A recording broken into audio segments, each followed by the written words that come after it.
We're not in the Wyoming in the United States. We're at the Wyoming area in Lightning Ridge, Australia.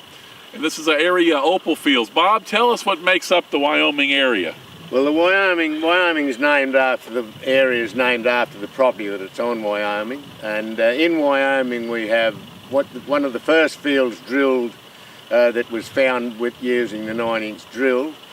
Wyoming's the basic area. In there we have about 15 or 20 fields. We've got Frankston 1, Frankston 2, we've got Great Eastern, we've got Martins, we've got Snake Gully, Little Joe's, Stoney's Rush, Les's 8 Mile, and the other field up there at Les's.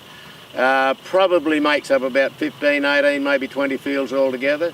Some very, very nice opal here, very close to town, only a few miles from town, and probably nearly as good as the town opal. Love those names. Let's get on to the next field. Let's go. There's more fields to find. More fields.